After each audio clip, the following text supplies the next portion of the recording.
You're watching Fantasy Now Plus.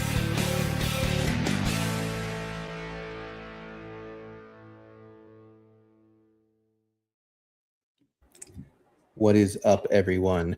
Welcome in to another best ball stream. It's been a while, been a few weeks, been kind of not necessarily the dead season, but not a lot of news happening, not a lot of changes happening, so not really a ton to talk about or do in the best ball landscape. Obviously, you could still draft, but wasn't much info to really draft on or take advantage of.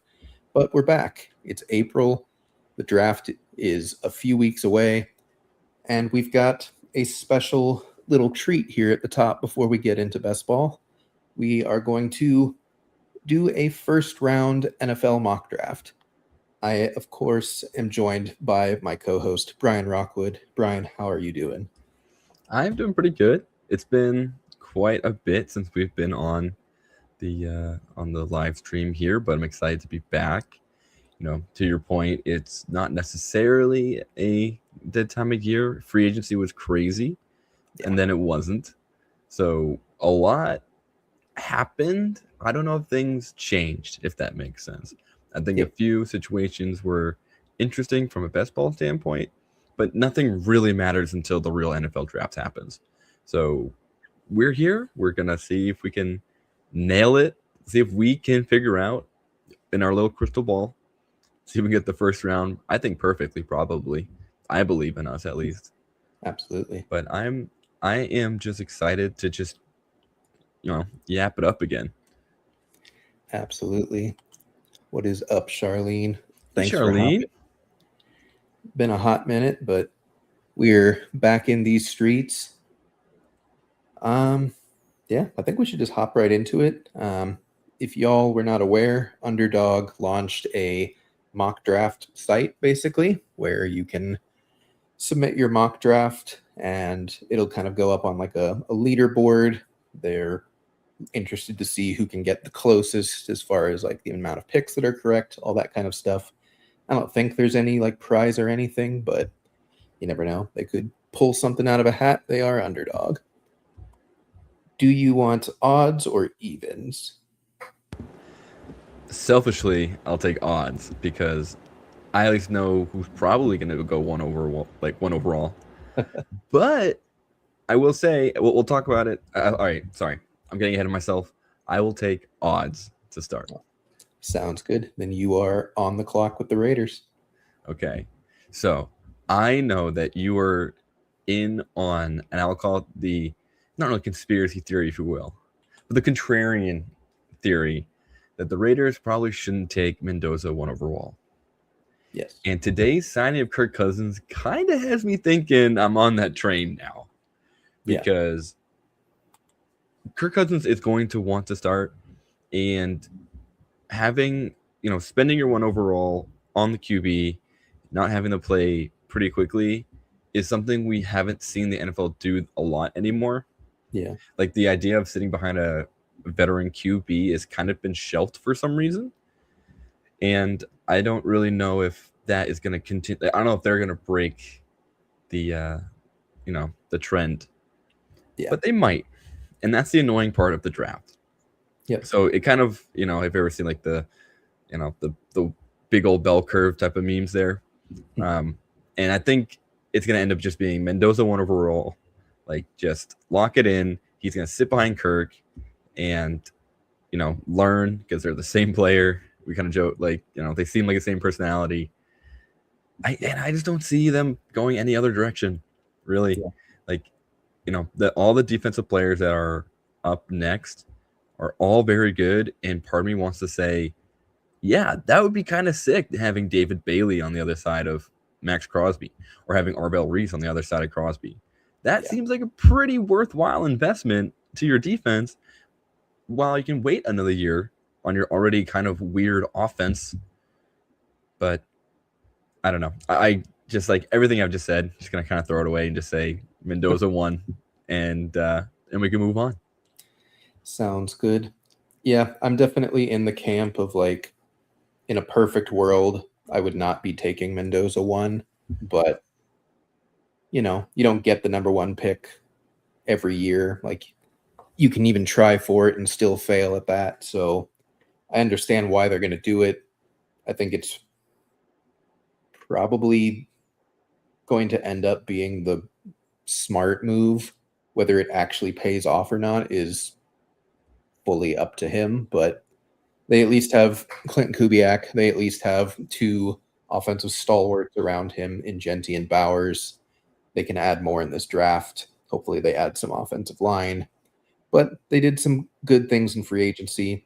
They may still trade Max Crosby later on for less of a haul than what they would have gotten from the Ravens, but could still get some late day one, early day two picks and continue to build around him. So totally agree there.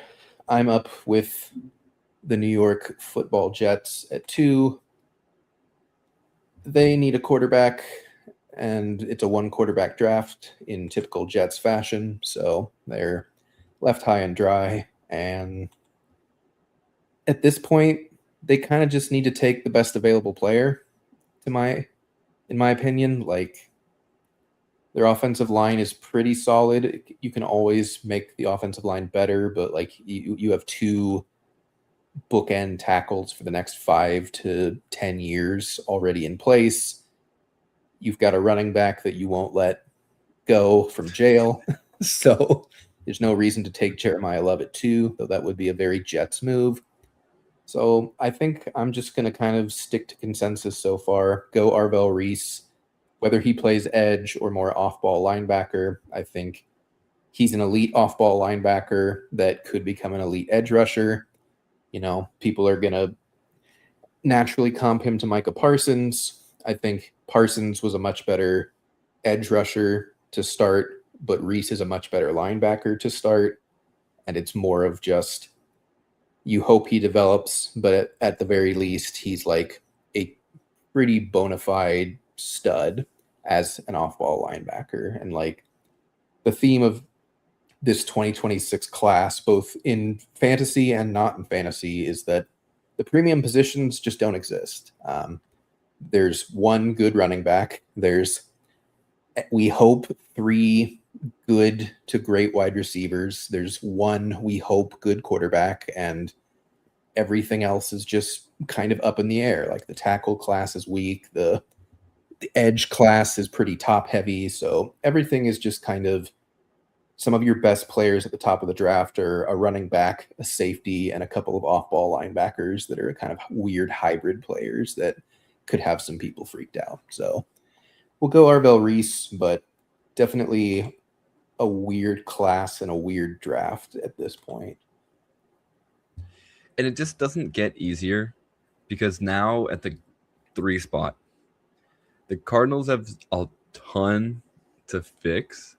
Yep. And it's very tempting to just have them pick Jeremiah Love here. I know they don't necessarily need running back, but you need to start building this offense again somewhere. Trey Benson, I don't know if he's ever going to get there. I know he's still kind of young, but this is going to be year 3 now, and he's played like 3 games. That's a huge bummer. Maybe it's the Kyron Williams thing where we had to have patience, and maybe eventually he'll come through. James Conner is still on the roster. He's just, I don't know. So running backs is a weird mess with the Cardinals. And outside of that, the defense still feels a little weak. I could be wrong. I feel like they had a couple of big name guys, but they just never played at the same time. Yeah. Because I know you have Will Johnson's the corner, and then there was the tackle who played like 4 games. Yeah, Walter Nolan. Yeah, Walter Nolan. Yeah. So They here, were wildly hurt. yeah. So for here again, I think it's just best available, and then to you, at you, the listener, you as a Cardinals fan, best available is kind of up for interpretation, right? Like, you're hovering Francis Malga, sure. Like, if O-line, like, I think O-line is also just a better thing to develop on a team that needs everything. O-line is a safe spot to start. To me, it kind of just goes there. David Bailey is very good, but I think that offense needs a lot of work, and it's very young, so might as well start rebuilding at the trenches. I think we kind of go here. I think you go OT. Sounds good. Yeah, Francis Maui Noah, top tackle available. Whether or not he actually is a tackle or more of a guard is something we'll find out long term. But the one benefit the Cardinals have is that they have a left tackle for certain. They have Paris Johnson Jr. He is for sure in there. So Maui Noah can go to right tackle. He can play guard. I think that's a perfectly logical pick. Probably what I would do as a pseudo Cardinals GM. I like David Bailey, but the Cardinals defense is very much like pass rush by 1,000 pricks, pretty much. They have like 8 different guys that are average to above average, and they just play them all in rotation outside of Josh Sweat, who requested a trade. We'll see if he ever actually gets traded. I kind of doubt it, but we'll see. I'm back on the clock with the Titans. I know the popular pick here is Jeremiah Love. That is not what I would do if I were the Titans. I know that you need to build around Cam Ward, but the skill position class of 2027 is so much wildly better than in 2026. This team is not ready to compete. This team is not ready to even attempt to start winning a lot of games. Obviously, you can't fully build like that in real life as much as we would like. GMs do have to produce, but I think the Titans are in a position where they should still be trying to get the best players available, still trying to improve their team as much as they can. And I'm going to go a bit off of consensus here. David Bailey is ranked 3, but I personally think Ruben Bain is a better edge. I think he fits the scheme of Robert Saleh better. And to be honest, he's just kind of one of those players where, like, yes, the measurables are scary, but I just don't care. He's just too good on tape. He has produced so well. I'm going to take Ruben Bain here at 4. Yeah, I feel like there's a lot of players in this draft that you kind of have to battle between what was on tape versus what they measured at. Yep. And, obviously a lot of, Ruben Bain is kind of one of the main guys. I know even at the pro day, some people were dogging him for the way he was hitting bags. Come on. Unfortunately, Braylon Allen said this, but it's still a good quote.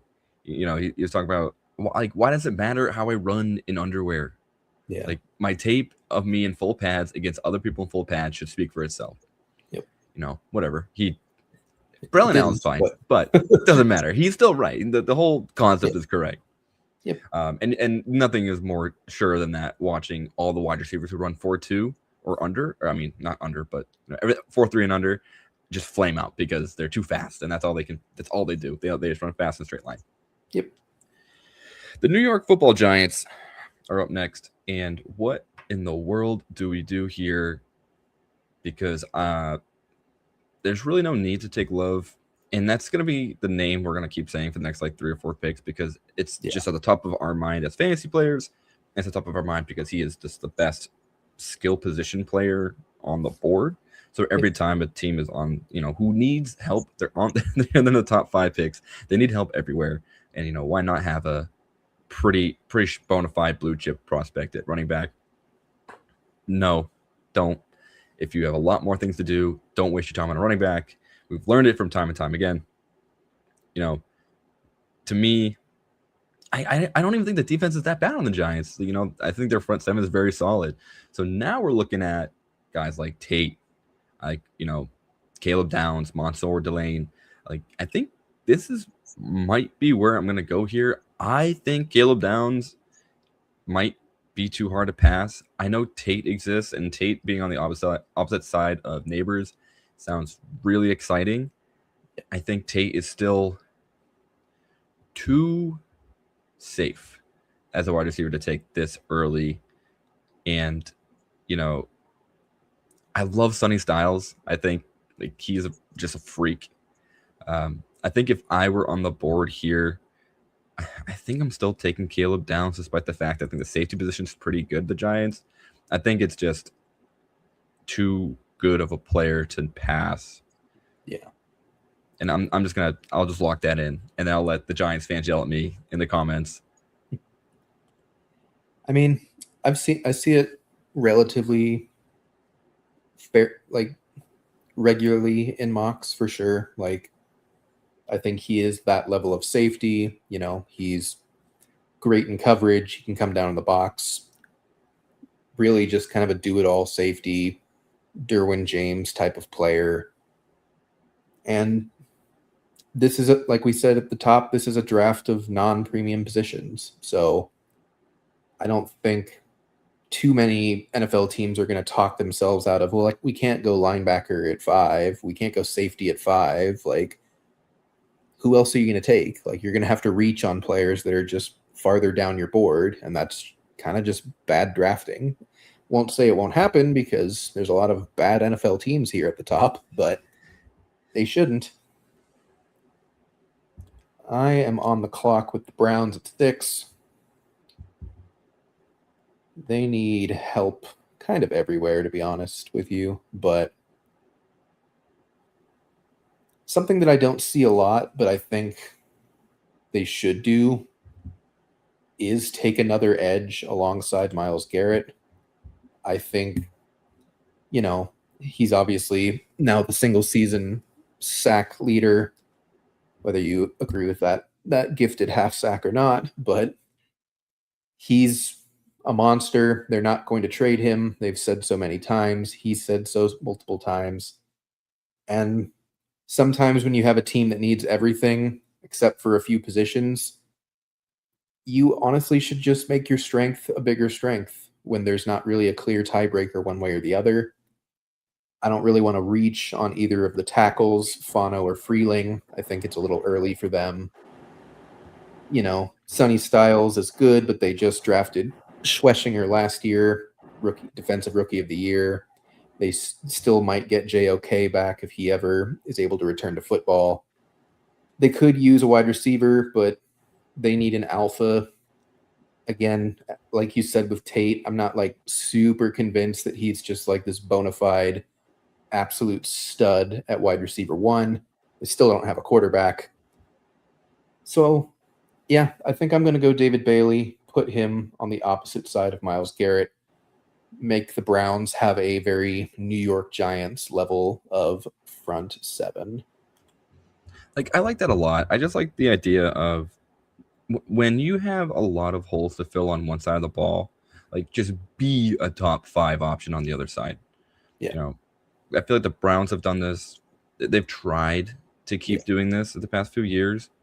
And I think maybe with the regime change, I mean, mainly just the coach, you know, with Todd Monken there now, maybe, you know, something can change on the offense where they can help out the defense in a way of at least slowing down the game. I don't know. It's very tough with the Browns. What can you do? Yep. Hey, What's Craig up? Lennox. What is Howdy. up? Welcome in. You're on the clock with the Commanders. Will you pull Commanders the trigger?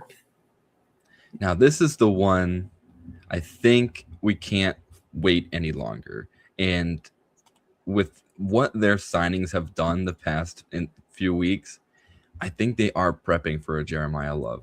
And I know that crushes everybody who loves Ja'Cory Crossett-Merritt, but I think it's time for Jaden Daniels to actually get some real talent behind him.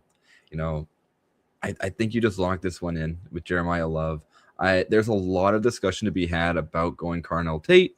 I think there's a lot of discussion to be, you know, you could decide Mekhi Lemon, or if you really want to reach on Jordan Tyson. I don't think anyone's trying to do that, though. I just think Love on that offense should really cook. And I think both selfishly for fantasy, it would be awesome. Very excited about that. Yeah. And then for real football, should help out, you know, Daniels a ton. Yep. Who's their new OC again? It's an old QB, right? Blau. I think it's David Blau. David Blau. Pick one of your 13 QB3s that are now OCs. Which one of them are good? We'll find out. Does Deshaun Manning even get to that level? That's mean. That's mean to say. I'm sorry. Didn't he though? Isn't he an OC somewhere?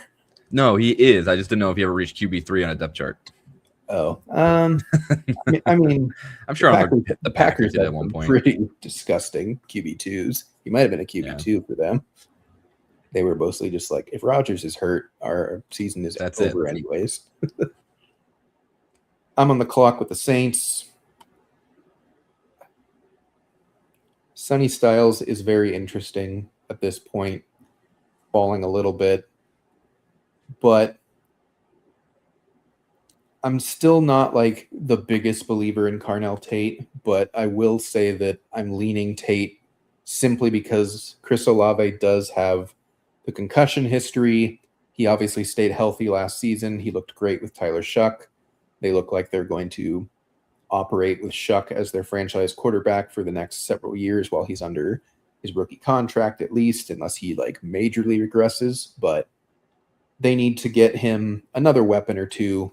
Juwan Johnson is a perfectly fine tight end, but as a second option, not great. They added Travis Achan, and I think it's time. I think it's time for Carnell Tate. Get them a nice outside wide receiver. Let Chris Olave operate a bit more as a move around wide receiver that you can put in the slot, you can put outside, you can put anywhere in the formation. And we'll let Tate be that X. We don't have to play Mason Tipton anymore. We can let Devon Vele get some random wide receiver 3 looks, or you can draft someone in the later rounds as well.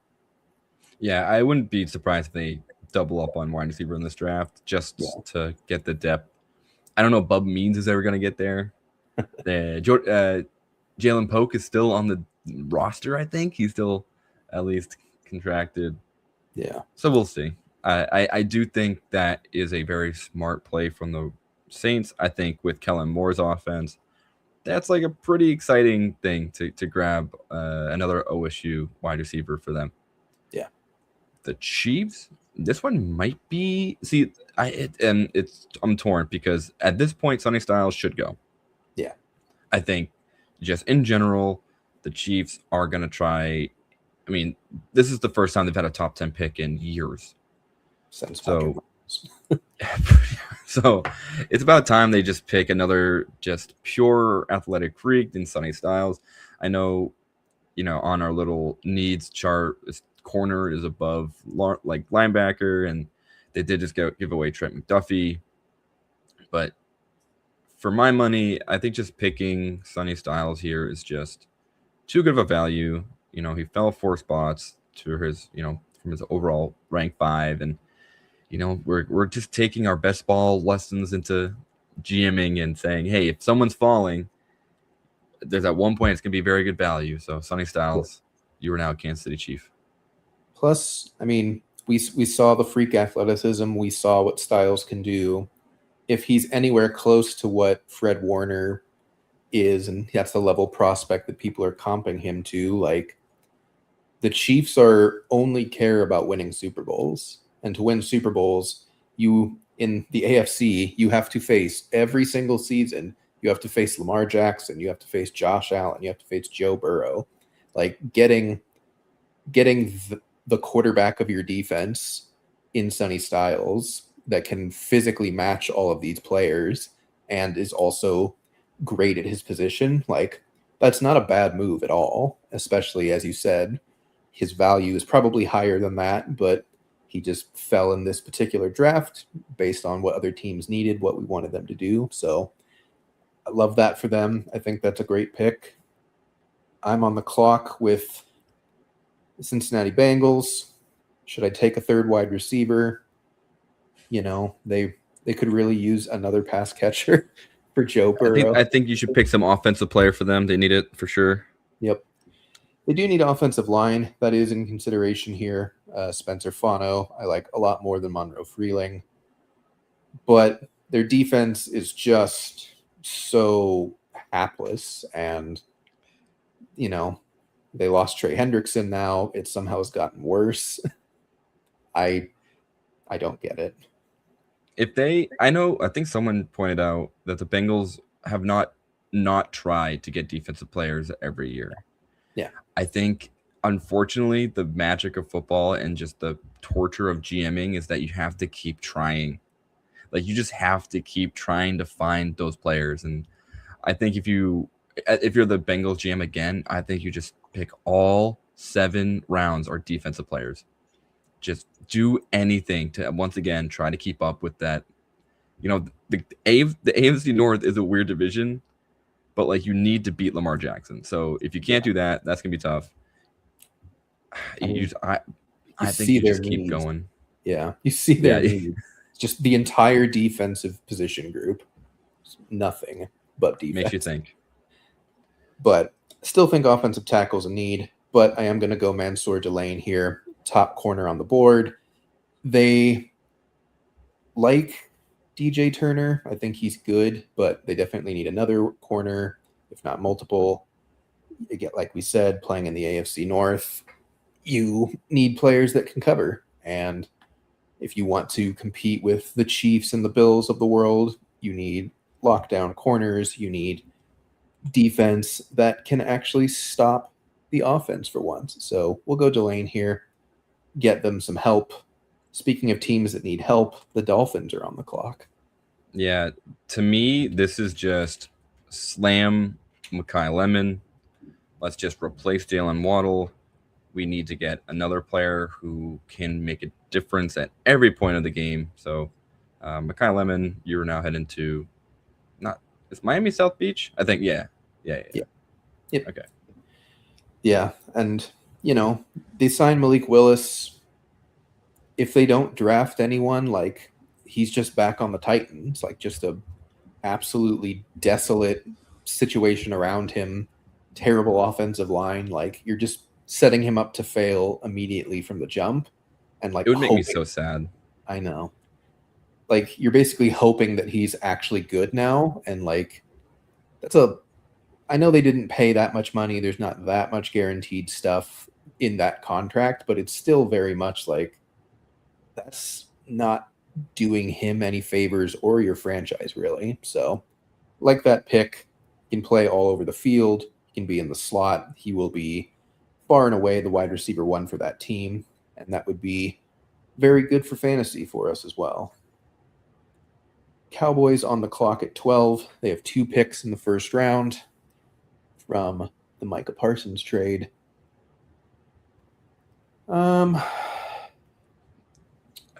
Hovering Jordan Tyson there is funny to me. Yeah, I'm not going receiver. Why not? Why? Could you imagine? I can't imagine. Absurd wide receiver room, and then they have to score 60 points a game. If they can find a way to annoy George Pickens even more, they will do it. They are the Cowboys. But I'm not Jerry Jones, thankfully, so I'm going to make an intelligent pick here. Don't love any of the edge players. I think these rankings are a little high for them. There's not really any linebackers that are worth pulling up to this position. I think, there's been a lot of questions about Jermon McCoy. Obviously, he tore his ACL last season. Their first-round corner last year was also coming in off of a torn ACL. So this would be 2 in a row, but McCoy kind of put some of the fears of how ready he is to rest. He blew up at his pro day recently, ran great times, great explosion. He will almost certainly be ready for training camp. I think you take Jermon McCoy here. He's probably the best corner in reality, but he just had that injury concern attached to him, and I think the Cowboys should take advantage of that. I know that it's 2 years in a row, but they still need a corner, especially after they moved on from, what was his name? Diggs. Yeah. Trevion Diggs. Trevion Diggs. Like, they definitely still need a third corner. McCoy can come in and be that for them. So we're going to take that there, and you're on the clock with the Rams via the Falcons. Yeah. Man, what a trade for the Falcons, huh? Yeah. Especially because of what happened with Pierce now. Gosh. So this is an interesting spot too, because a lot of folks early in the mock drafting process started thinking, all right, maybe this is like Ty Simpson. Yeah. Maybe this is just, all right, let's get the heir to Stafford, and it's a free pick, right? It's not our pick. We can just do whatever we want with it. Yep. I don't think you necessarily want to go that route with this pick based on the players in the draft, because there's no shot that Ty Simpson is getting picked by anybody after this. Truly, I think this is has kind of fallen again into just best player available. Yeah. And you look at the players and the needs, it's kind of like what you think the Rams truly need. And to be honest, with a team that was so dang close to the Super Bowl, it's tough to know. Full disclosure, I'm just staring at their needs. I'm staring at the players that that are available. Yeah. And for my money, I guess it ends up just being like maybe just Keldrick Falk. I think I don't know the age of their offensive line. For some reason, my brain's saying it's kind of older, where they could go with like a tackle or something. Yeah. They're definitely a team where like they're the Eagles of a few years ago, where they're going to start drafting 1 year ahead of when they actually need anybody. I don't think they have any glaring, like, we need to fill this position as a starter today. So I think it's more so of thinking about, like, what are they going to need in 2027? Obviously, like you mentioned with Simpson, quarterback could be one of those, but I don't think they take Simpson here. Wide receiver, it's unfun for fantasy, but like Devontae Adams is 33. They were floating the idea of trading him in the offseason. Puka is being a clown. They don't have anyone else besides Puka, really. Like, if Adams stops being Adams, like, they're in trouble at the wide receiver 2 position. And Tyson is only falling because he has a few medical red flags, but a lot of people consider him the wide receiver 1. So that would be my lean, but I don't think, like, offensive line or edge is a bad pick either. I think it's kind of and that's what makes this so hard. Yeah. Like, these are like all of the these top 5 players that are available, I think, exception of Dylan Tiedemann, like, if I'm pronouncing it right. Like, I don't think any of these are wrong. Yeah. Specifically, I think for now I will lean towards your thought here. Let's just go Jordan Tyson. Let's just make it really scary and more, greatest show on turf. Yeah. Because I think there's a world where he is as good as we think he is. Yep. Yeah, I think that's a good pick. I think Spencer Fano would have been a viable pick. I think an edge. My thing with edge is, like, their entire defensive line is young. So, like, it'd kind of be like a rotational edge. And, like, do you really want a rotational edge at pick 13? Like, I don't think they need that. I don't think you can have too many edges either. So it's truly just like they're spoiled with riches, like the Eagles were in years past. Just like, they don't need anyone. They can just take whoever the heck they want. So I'm up with the Ravens. They had the weirdest, most bizarre year imaginable last season. They finally moved on from their head coach, bring in Jesse Minter. Lamar is still here. They still really only have one wide receiver, but Jordan Tyson just went off the board, so we're not really looking there. They could definitely use interior offensive line. They're not desperate need on the defensive line, but again, they're certainly in the market for some rotational players, especially getting to the quarterback. I think I'm going to go Spencer Fano here. He tested extremely well at the combine. He can play tackle. He played right tackle in college, but he's got the flexibility to move inside to guard. They've even tested him at center, I believe, at the combine for a few snaps, more or less. So he's got a lot of flexibility, just kind of going the idea of best 5 offensive linemen on the field for them. You always want to protect Lamar, especially as he is 30. Like, that, the mobility is probably certainly not gone, but he didn't look the same last year, and there's no guarantee that he's just back to being Lamar this year. And if he's starting to regress as a rusher, like you want to be able to protect him a little better because most of his protection right now is just the fact that he's Lamar and it's hard to sack him. Yeah, losing Linderbaum was rough. Yeah. And I think reshoring up that line is just like the smartest, just boringest move you can make. But the team kind of needs boring, and I think it's for a team that kind of desperately needs like offensive help, might as well just take it, like, give it to the offensive line, bolster that, help either Derrick Henry or who else is behind him. No longer Keaton Mitchell, so that's a bummer. But just Justice Hill. Yeah. All right, Tampa Bay. This is defense. This is another team that just needs like 6 rounds of defensive players. Yep. Safety doesn't seem quite right. He tested super well, and that's kind of the only reason why I know this name of Dylan Thieneman. I'm gonna say it different every time, just to really mess up you on the listener. I believe it's Thieneman.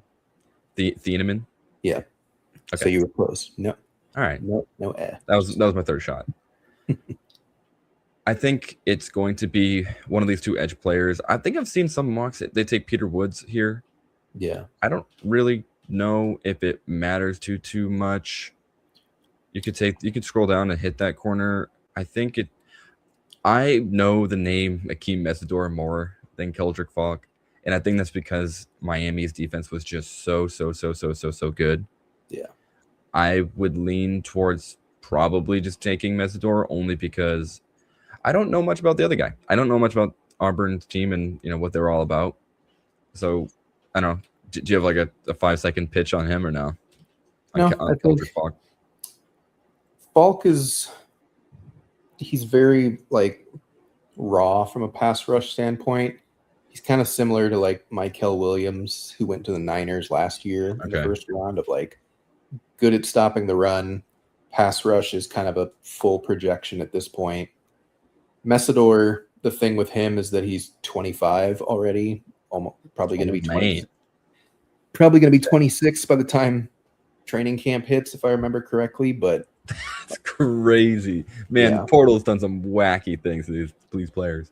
Well, okay, all right. Well, I mean, Mesidor though is the better pass rusher. He's the better defensive player, and like you could argue that the Bucs are kind of in a win now mode. Like even though they're picking in the top half of the draft, like the NFC South is just permanently winnable at all times. Yeah. And they have Baker and they have Bowles, so I think Mesidor makes sense. Like my thought is this team has always been so good at stopping the run, but so bad at the pass that like if there's anything that says I can pass rush, I think you lean this way. So I'll go ahead and click Mesidor here. And I'll get goofed on in the comments as well for not knowing my defensive players at this point. It's all good.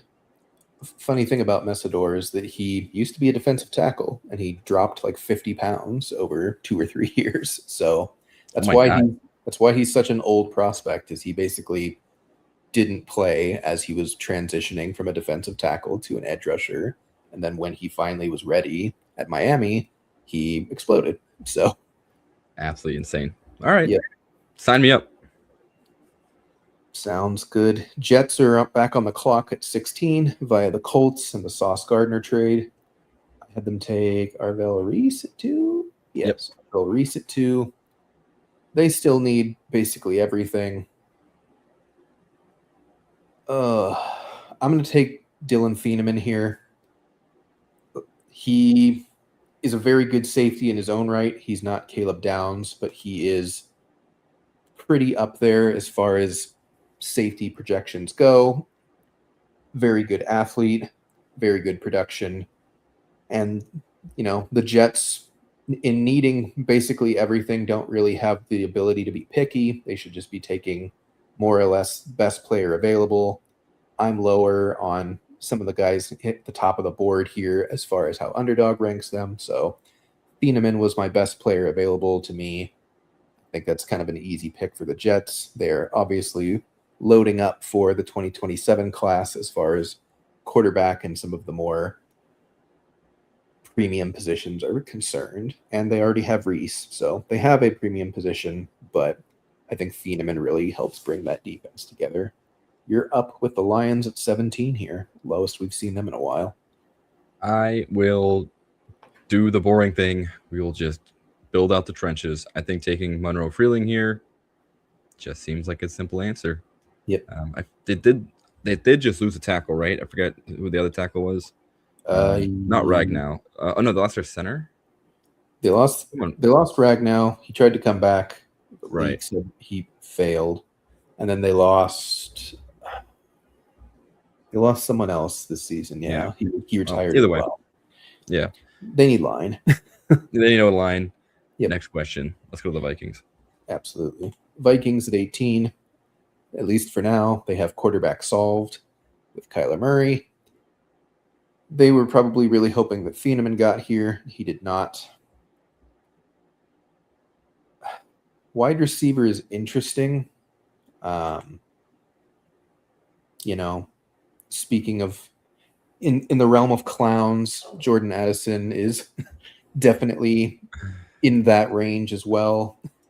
They did pick up his fifth-year option, so they're not entirely sick of him, but he's very talented. It's entirely a question of, can he stay out of trouble? Stop being a knucklehead. Yeah. It's a simple answer. It's a simple solution. Stop driving. Like, hire a chauffeur. Just hire a chauffeur. You make so much money. Just stop driving. I think the Vikings are kind of one of those teams where they just kind of need trenches, and you can never have too many offensive linemen or defensive linemen, really. I think I'm going to go, oh boy, I don't think I can say his first name, but Iani here, interior offensive line. They continuously need to protect whoever's back there at quarterback. Olavia Vega. Okay. That's my guess. Final answer. We'll go with it. It sounds good to me. I think Olavia Vega Ioane, and we'll move along. Yeah. Yeah, and the Vikings O-line was decimated last year. That I do remember. Yep. So any sort of, back up there, just getting depth, never hurts. Panthers, more offense, more tackle need, but a lot of defensive need for a team that somehow almost beat the Rams that I was very high on. Yeah. So this is, again, kind of a dealer's choice to me.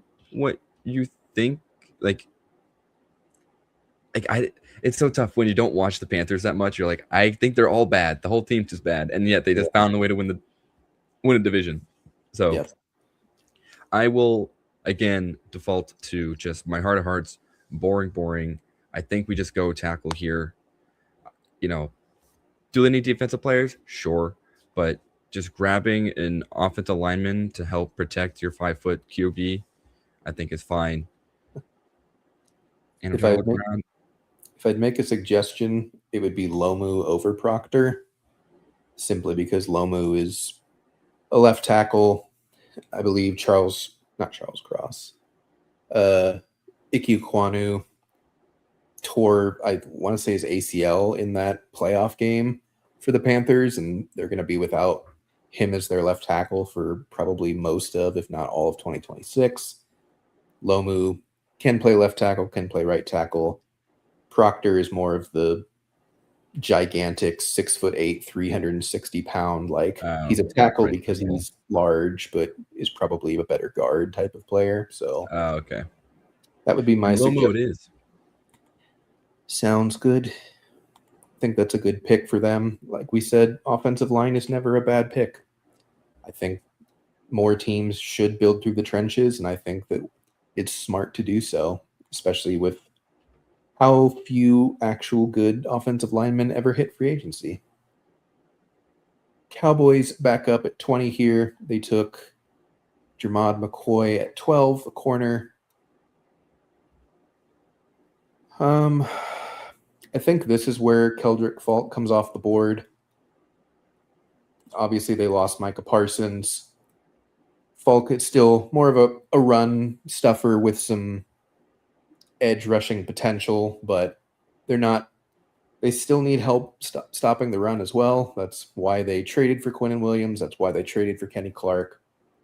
And I think Falk is the type of developmental edge where he doesn't need to play 70% of the defensive snaps. He can be rotational. He can be an early down guy, work on his pass rushing moves.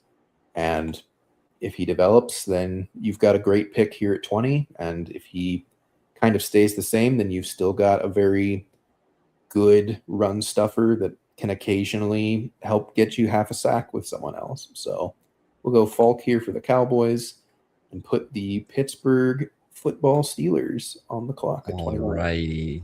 So I'm kind of bummed that they picked up Michael Pittman in free agency. I guess it was via trade. Yeah. Because Omar Cooper Jr. here would be kind of sweet. I would be really excited to sign him up here with mystery quarterback. So stupid. I hate Aaron Rodgers so much. Interior lineman, safety, corner, and D-line are what they're looking for here. And I'm either picking the safety or the D lineman here, Peter Woods or Emmanuel McNeil-Warren. Mm-hmm. I think it's probably safe also to put in the other two Clemson players. I didn't realize Clemson's defense was this elite. That's the best part. They're not. They just got the yeah, I will go ahead and I'm just going to pick the safety. I think they were so old last year. If I remember correctly, the Steelers just defensive backs were so just like the who's who of players you knew 5 years ago. Yep. And it is now past them. I think it's time that they kind of get a little younger at that position. Yep. I think they've still got Jalen Ramsey floating around back there. Like they obviously traded away Minka. So yeah, they need someone there. Needs some infusion of youth, and I think McNeil-Warren is worth a first-round pick. Like we said, folks, there's not a lot of great premium position players in this draft. Like there's a lot of good, the positions that quote unquote don't matter in the draft circles in this draft. There's a lot of good linebackers. There's a lot of good safeties. There's still only one good running back, and he's gone, but a lot of good tight ends as well. So just a lot of luxury pick feeling type of players, but you're not going to go down your big board and take your 53rd ranked player at 20 simply because he plays a premium position. Like that's just bad drafting. That usually doesn't work. So I'm up with the Chargers at 22. How fun would that be? Can you Sadiq on the Chargers? Not fun for Rhonda Gadsden, but no, it would not be. I've seen him mock there before. I don't think I'm going to go that direction. I think I'm going to go Caden Proctor here. We know their tackles positions are set. They tried having a very large guard last year in Mekhi Becton. Didn't work, but I think that was more Becton didn't work than the actual position. Proctor is just a very large human, very athletic. I think you want to protect Justin Herbert, and I don't think they ever want to go through the type of horror season that they went through last year on the offensive line. I think they were at one point starting like their 9th and 10th ranked offensive linemen on their own team. So we'll go Proctor, give them some beef, and you are up with the Eagles at 23. The Eagles. I don't know if Sadiq would really work here. It's an interesting ad because I don't know. I don't nothing about what this new offense is going to look like. Yeah. I think Goddard's still discussing his contract. So he signed for 1 year, if I remember correctly. Okay. But they like him. They like Katera. Yeah. So maybe it might be a funsies pick if they pick Sadiq and the real thing. But I do think we're looking at some of the more boring positions when it comes to fantasy. You're thinking Omar Cooper Jr.? You're thinking Could be. AJ Brown's gone? I think if he's gone, he's a Patriot very specifically. And I think it really, if I had to guess, the Eagles want the Patriots first. Will the Patriots budge and do that? I don't know. They should. There was rumors that the trade was going to happen like after the June 1st mark or something, because apparently the cap goes way down. Yeah. So we'll see. So that might be like a 2027 first in the future. So if the Eagles were going to go that route, I guess now would be the time to pick up an elite wide receiver. This would be the like most obvious indicator that AJ Brown's gone. Yeah. Like if they picked Omar Cooper Jr., maybe they pick up Casey Concepcion. I don't think they should do that. I don't think 2 Devonta Smiths is really good for your wide receiver room. Yeah. But I think that's like, I mean, generally that's a pretty good play. Or they can just pick Denzel Boston because he is just more of a 50-50 type of guy that you're going to play on the outside, do what AJ Brown did. I don't think that would be the case. So I know the Eagles are in a weird spot here because you kind of want them to end up picking like some linemen because they're pretty old now, like Lane Johnson's, getting up there. But then you look at the old linemen that are there, and none of them are really exciting. You have just Blake Miller from Clemson. If you're looking at the best available, I know Max Ironanker is someone that's very exciting, but he's quite far down the list. That'd be kind of a big reach. I'm just yapping because what do you do? I think right tackle makes a lot of sense, but they've also drafted their right tackle to replace Lane Johnson like 3 of the last 4 years, it feels like, and he just keeps not retiring, and those tackles either move to guard or they never develop. But I think it's probably receiver or tackle if I'm honest, and like you said, like the receivers at the top of the board are basically just like, what if Devonta Smith was still in college and not as good?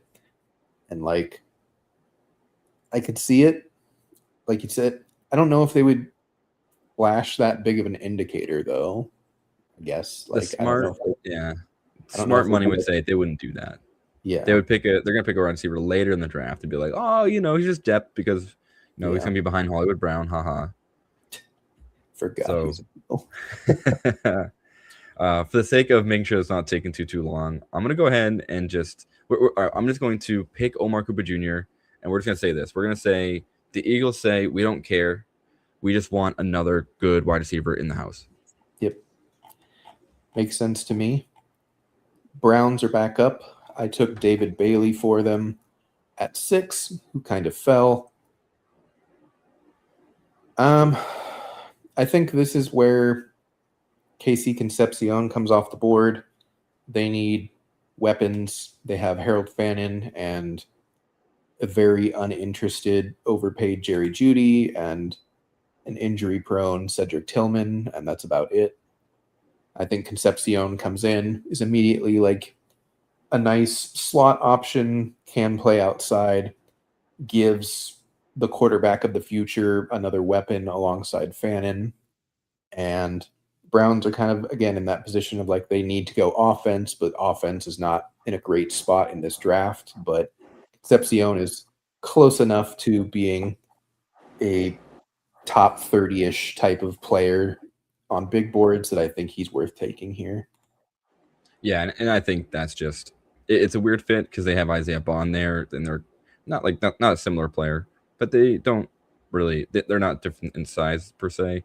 So like if you're thinking about who's going to play outside, it's going to be trickier. But I think Casey Concepcion is just like so much of a better player, and he will find a way to be good. Like I'm not too worried. So we saw what Tom Monken could do with Zay Flowers. I think he can do the same thing with Casey. Yep. Bears. Yep, they're gonna go tight end here.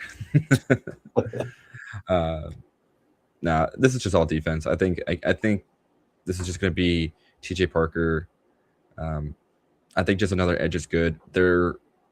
I kind of wish they could find like another linebacker because I'm pretty sure their linebacker core is pretty old, but I think edge here is very, very good. Makes sense to me. Buffalo Bills on the clock. Will Will I give them the next iteration of Keon Coleman?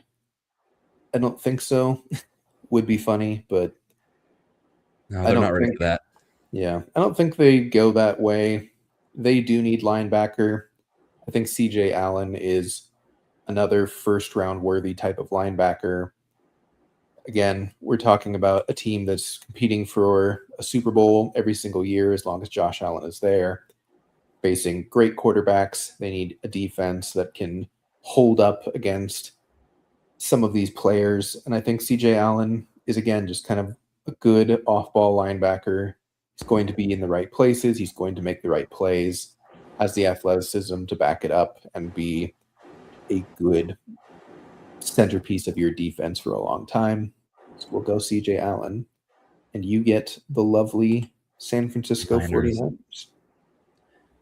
Here's the thing.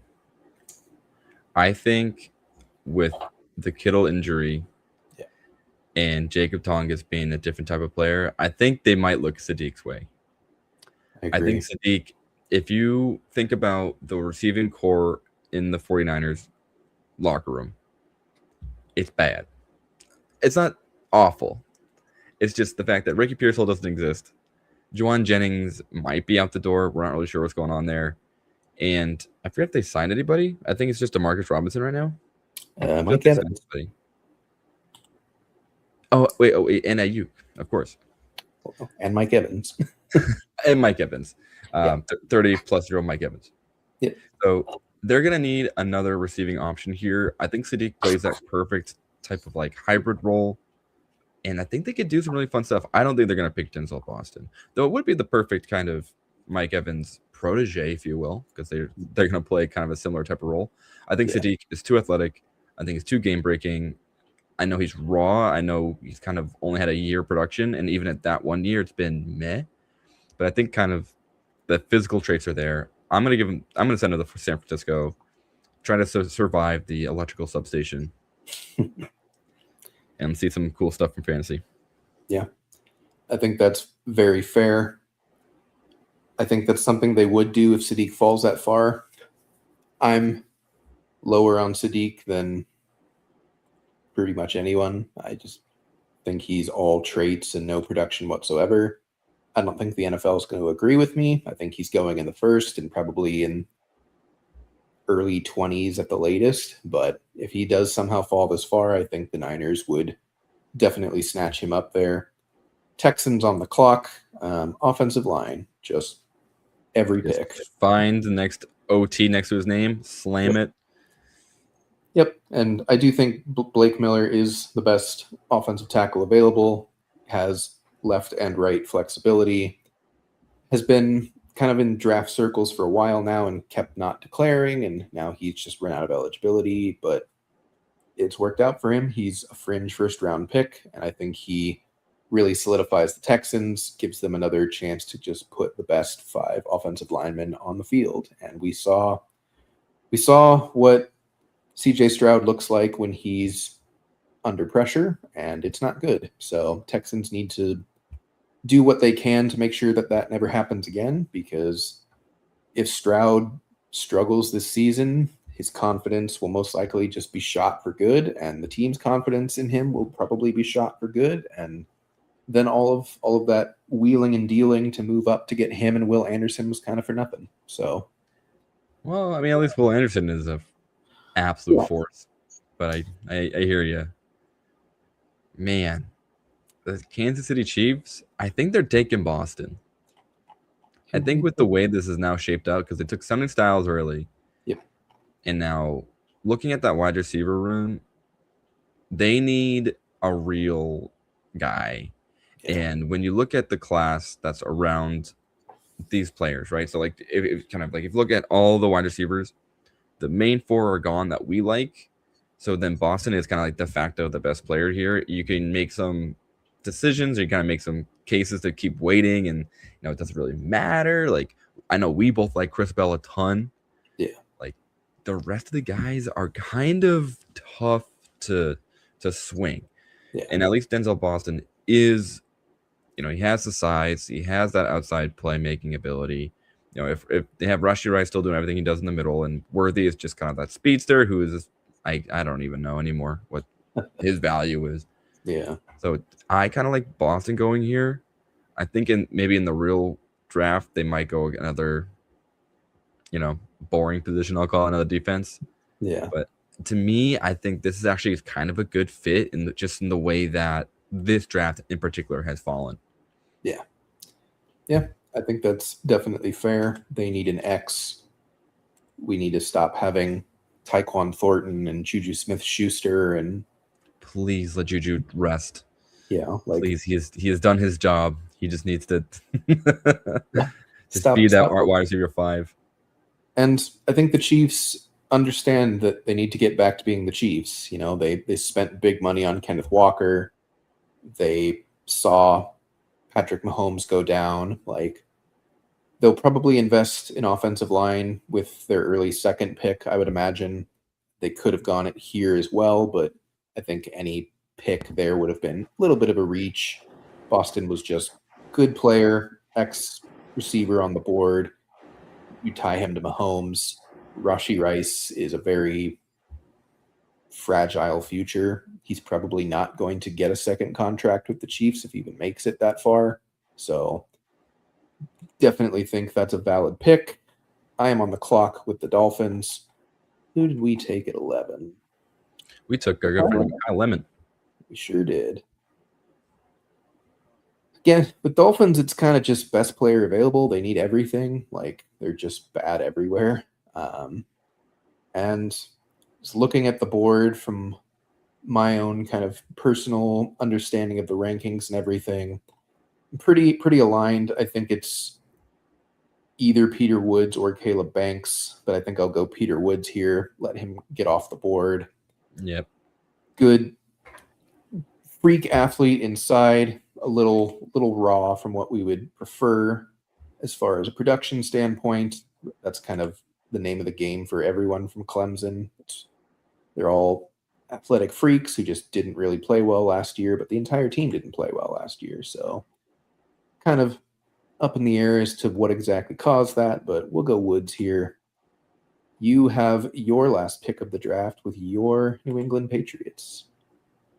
Yeah, and I'm blanking on all their moves. I know they tried their best to get more help on the edge. I think they just keep drafting edge players. Morgan Moses is getting up there in age. I know he's over 30, so trying to find a right tackle is also interesting. There's been that clip of Vrabel like teaching up Max Iron Anchor, so I think that might end up being what they pick or kind of what they're thinking of, and trying to bring in a little youth on that side of the ball. The other main one is Cassius Howell or Zion Young. I think those are probably like high in contention.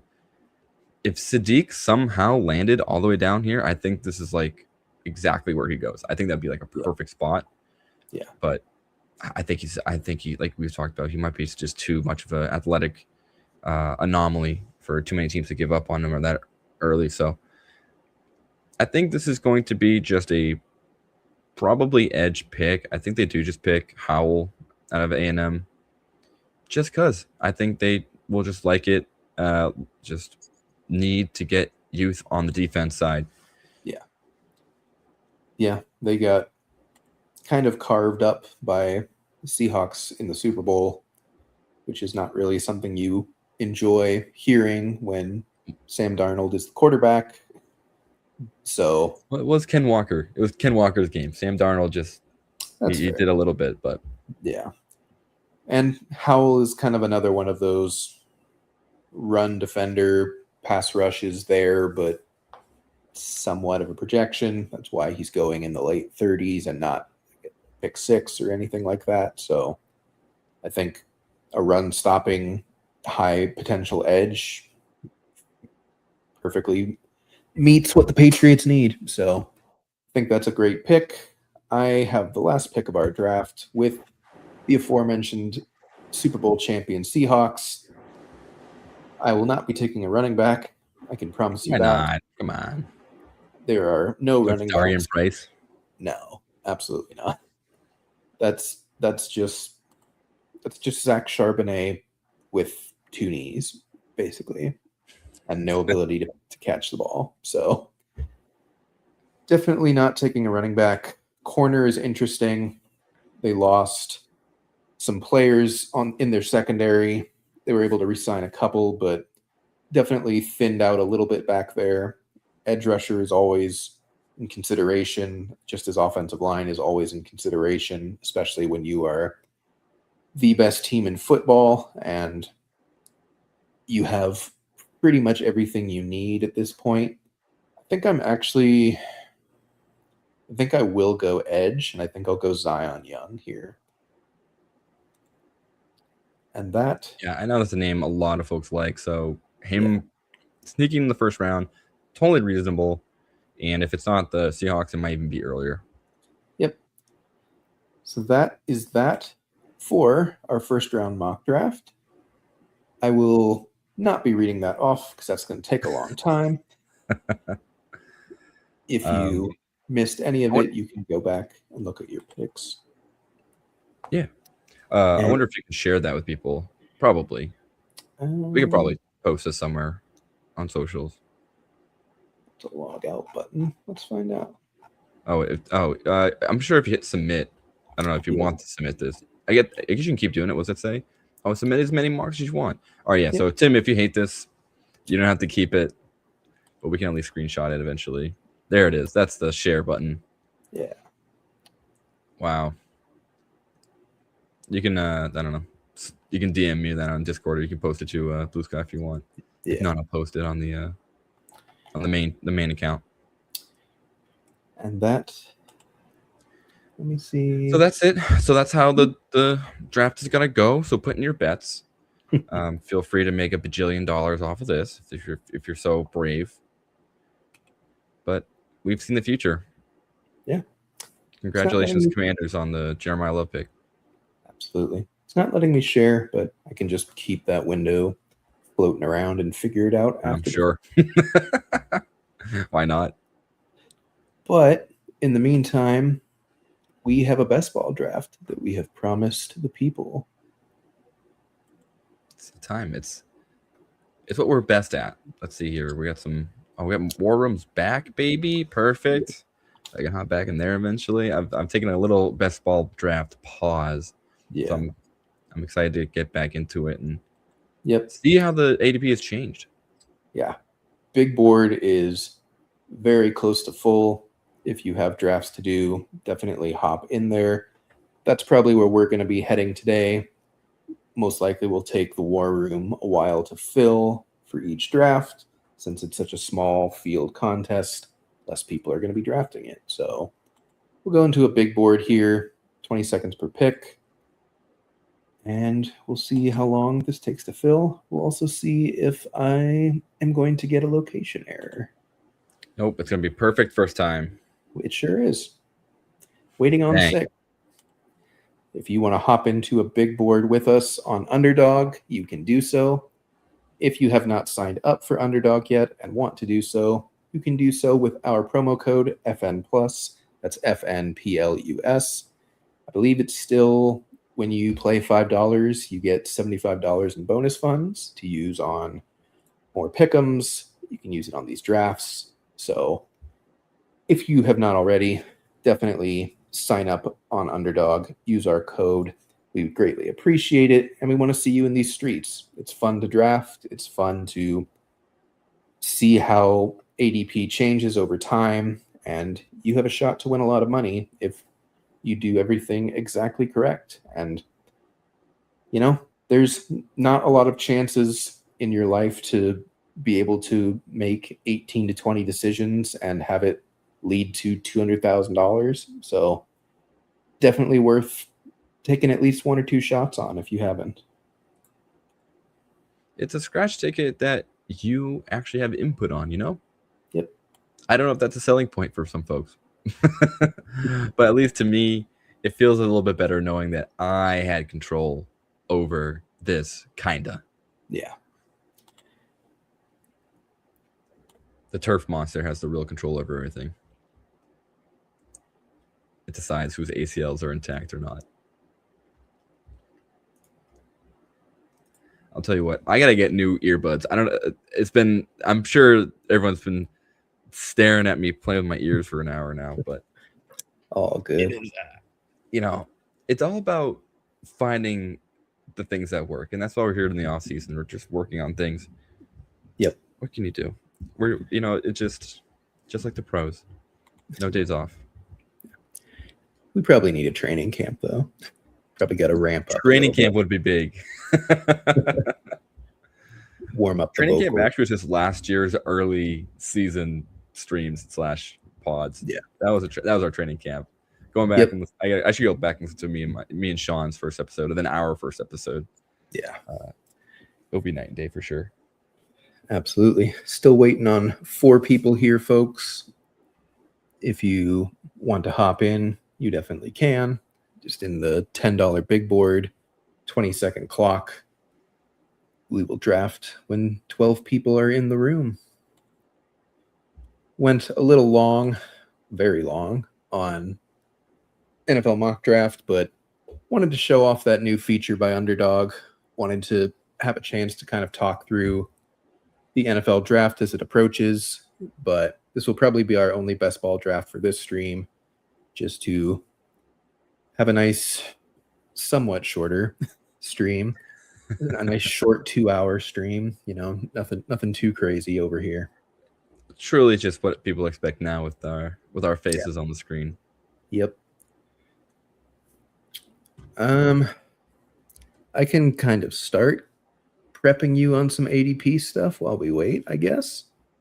What after the free agency? I imagine names like Ken Walker are shooting up boards, and then Travis Etienne.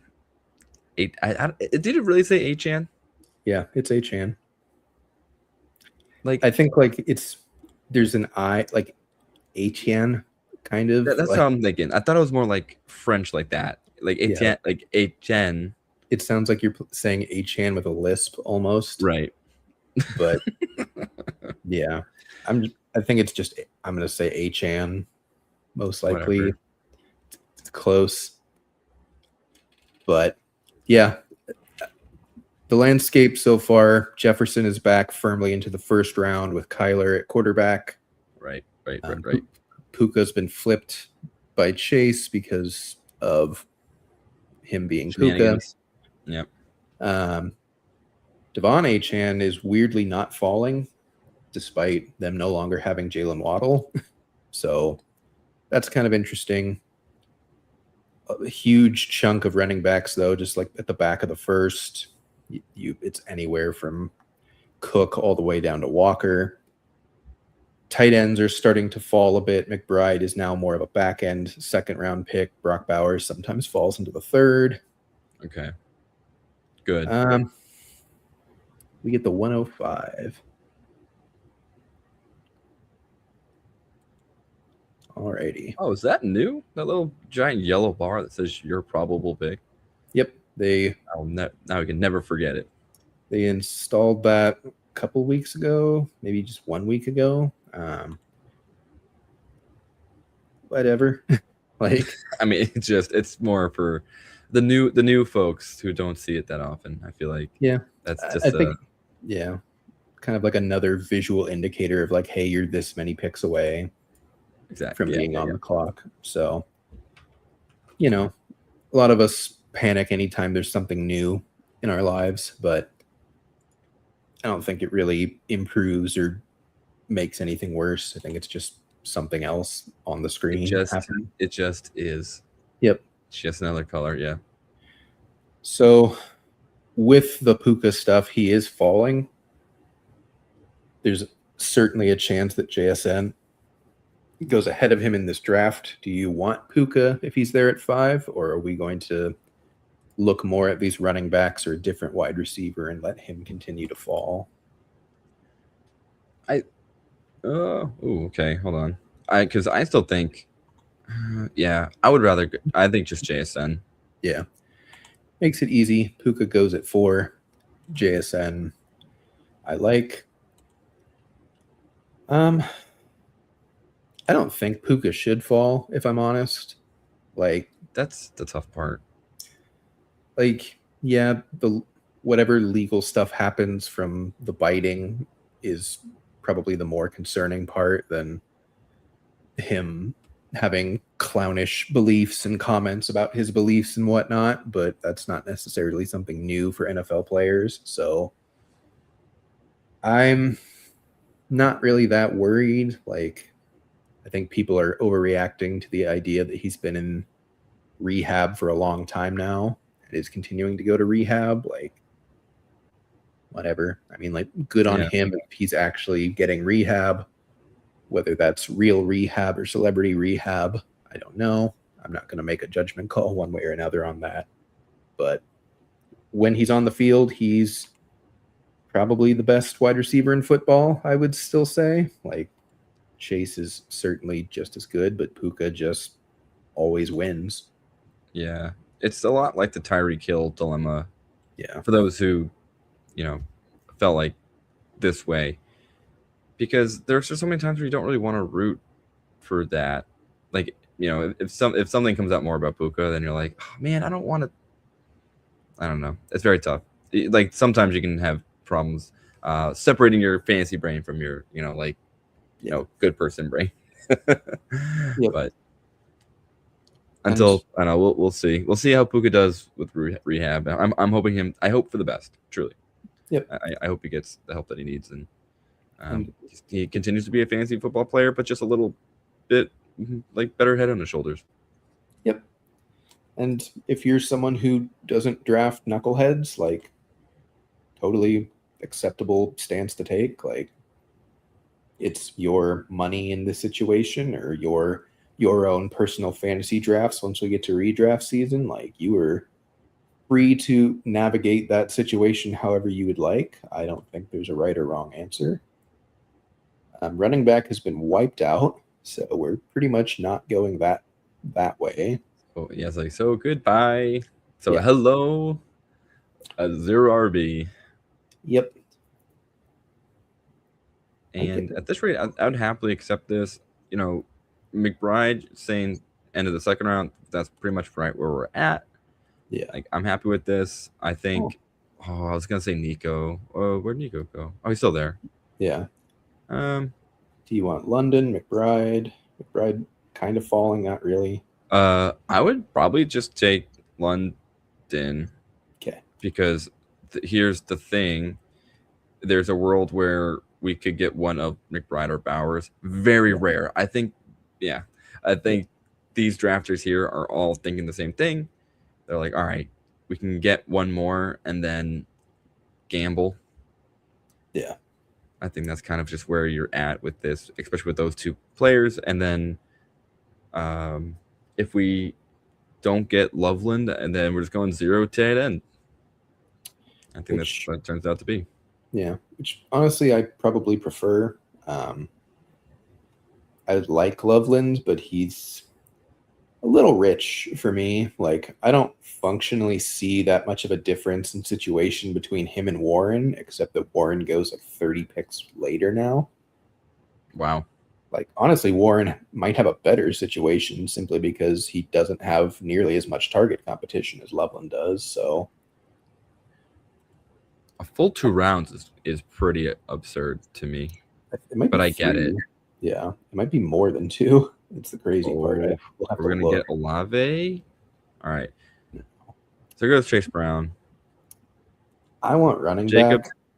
Yeah, because we're running low now, so you at least want one of them. Any preference on the 3? Josh Jacobs is just on the best team of all of them, so I lean towards there. Yeah, we don't have time, so I'm going to say that. Like, there's a longer discussion we had about ETN.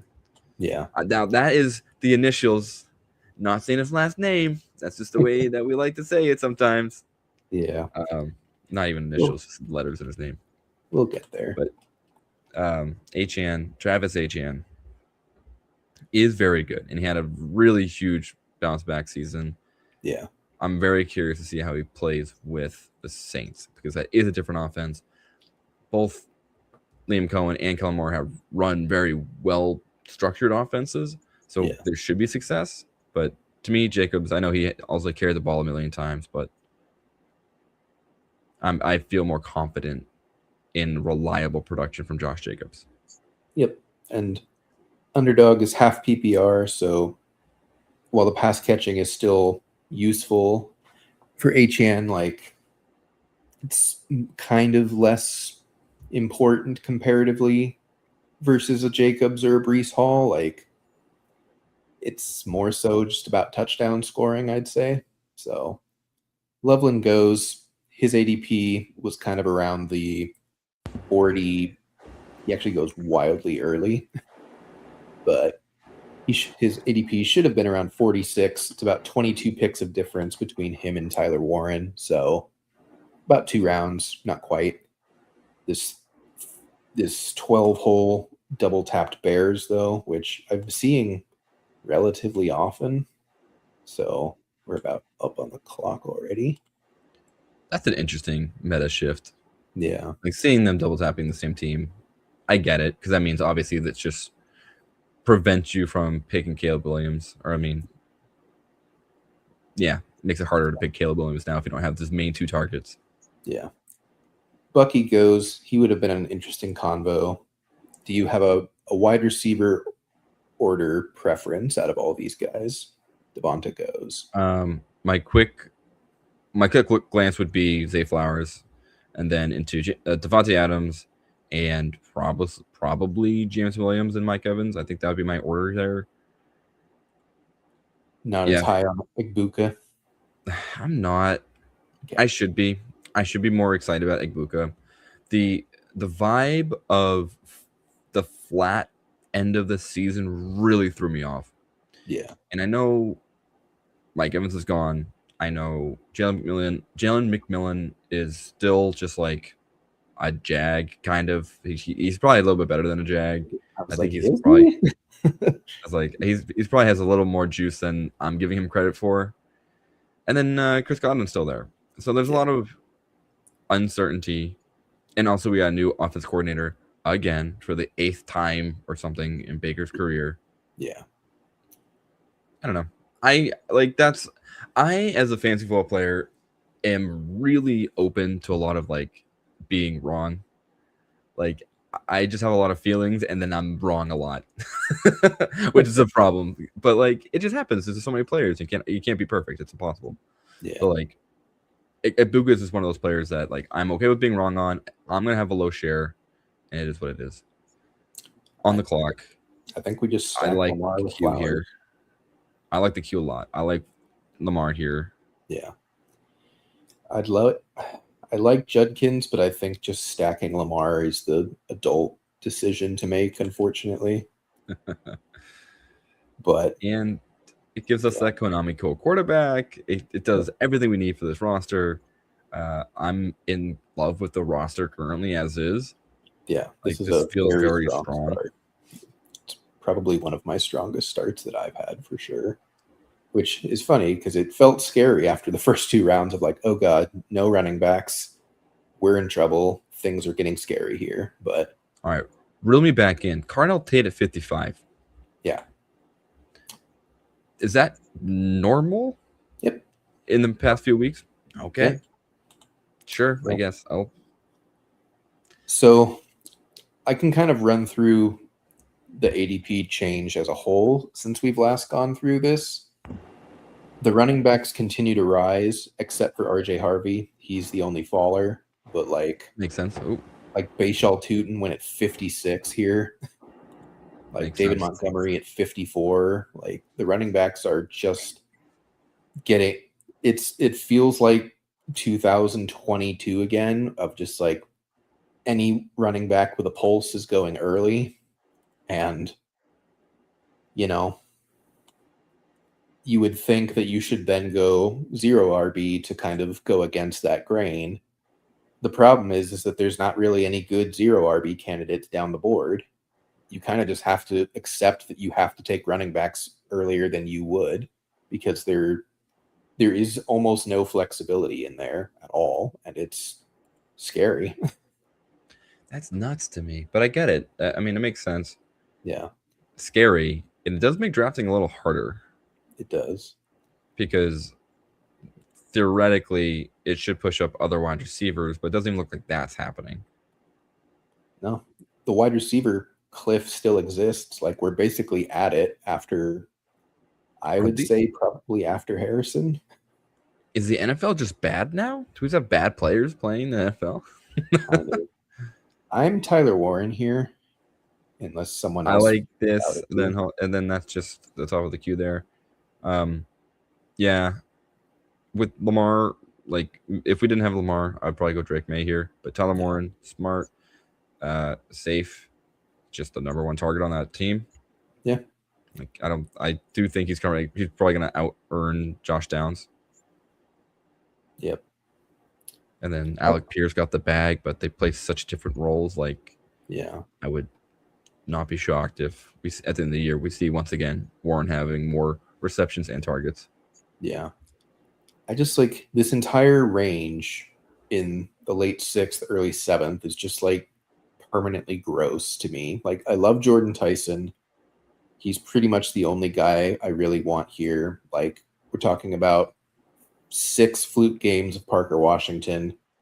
Chuba is not that good. DK Metcalf is kind of washed. We're talking about like 8 fluke games of Michael Wilson. Can we call 8 games fluke games? Unfortunately, we have reason to believe that is possible and has repeated. Is it the 3 seasons prior that he's done nothing? Is that why? I mean, but even like Brian Thomas Jr., like he had like 6 good games and we drafted him in the first round because of it. I don't like anyone here. Like, I like Fannin the most, and that feels bad. But like, I like Parker Washington here, but I think Fannin is just the best pick. I mean, we can go Washington from like a structural thing, because I really don't want to take 2 tight ends in the first 7 rounds. Yeah, my thoughts on Parker Washington. There was always a couple years back when they had Calvin Ridley on the team, the Jaguars. Yeah. He got hurt, and Parker Washington came through, and he was always kind of like feisty with the amount of targets he would get. He always kind of seemed open, but I don't think they really knew what to do with him quite yet. I forget who else they had. They had someone else that was like pretty much not helpful for fantasy, but he was just around. And then, obviously, what did you say? Gabe Davis. Oh, he was Gabe Davis. It was him, and then I think they had another, not DJ Chark. I think he wasn't on the team at this point. Anyway, my point is that I think Parker Washington's better than we're giving credit for. I do think he's probably going to do better than Jacoby Myers. Yeah. And then Travis Hunter now is in a weird spot where he probably should play more defense than offense. And BTJ is on the team.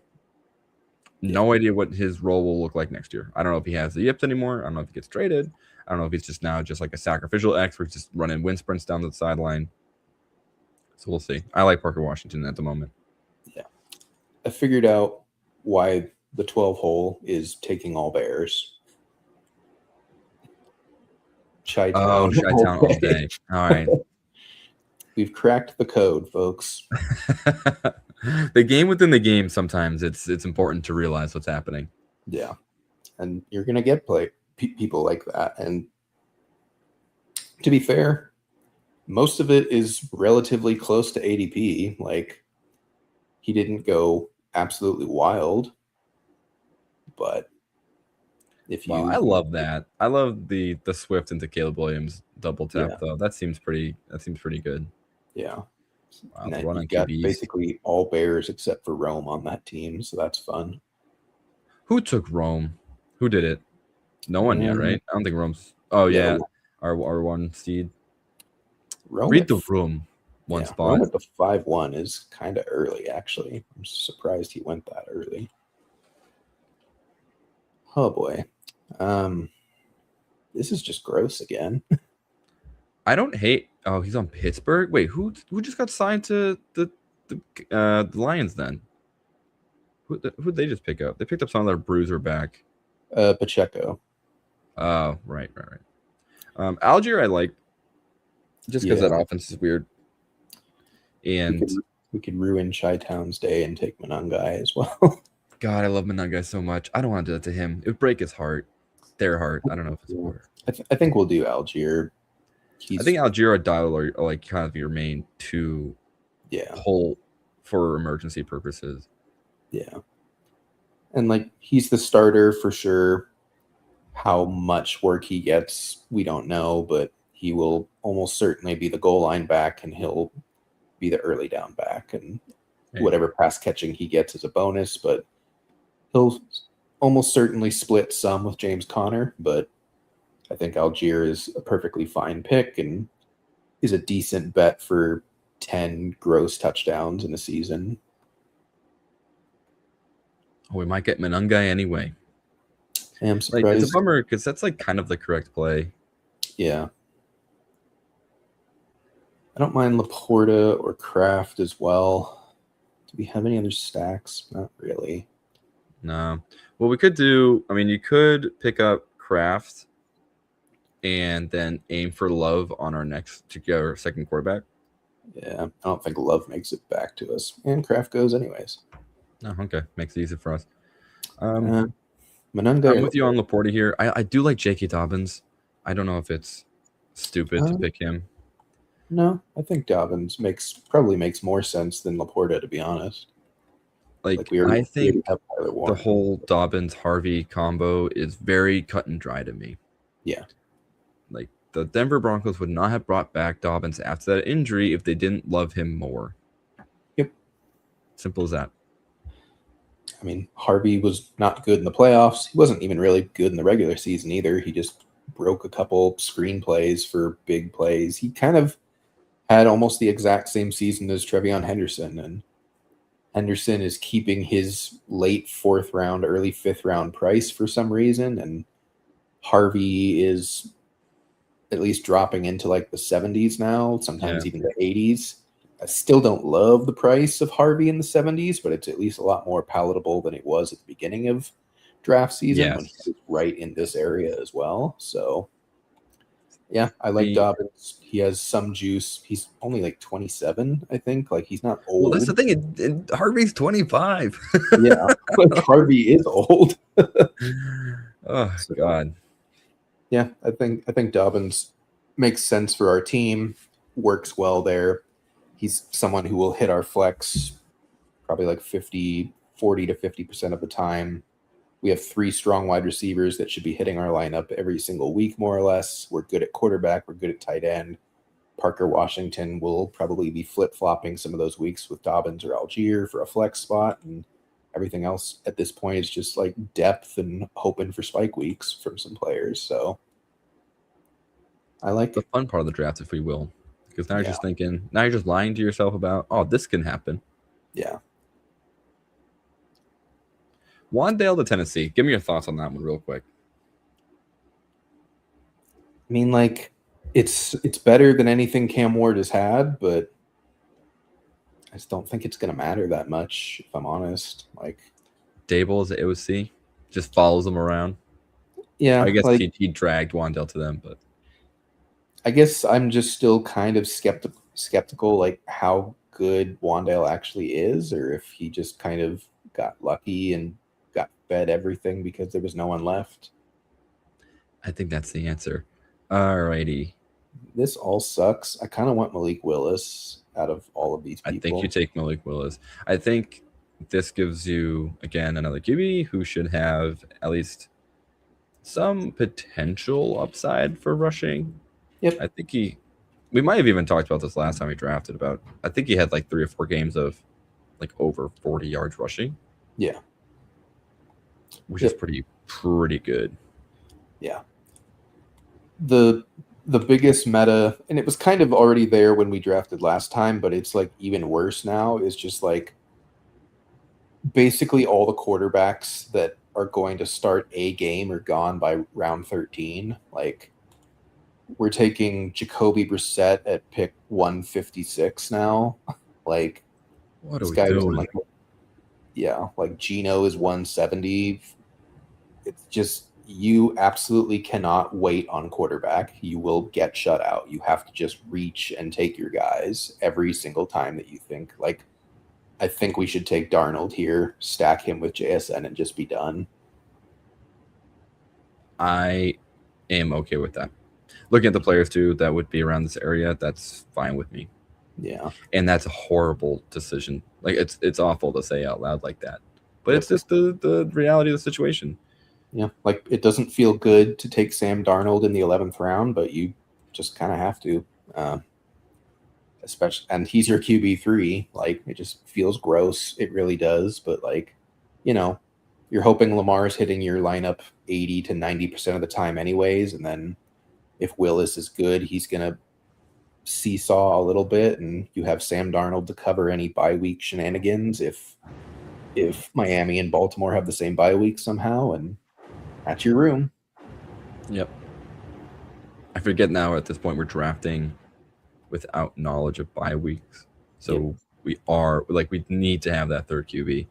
I'm like in the Best Ball Mania brain still. It's close. We're less No, than a month away. 20 days. 21 or 23 days probably after the draft. I think it launched. Yeah. Oh, I think it wait, launched. no, we need to. No, it launches like directly after the draft because all of the pre-draft stuff closes the day the draft starts. Sorry for people hearing me type. NFL schedule released. That's true. That will come out later. There will be some parts of Best Ball Mania where we still don't know bye weeks. Just clicking all these SEO articles.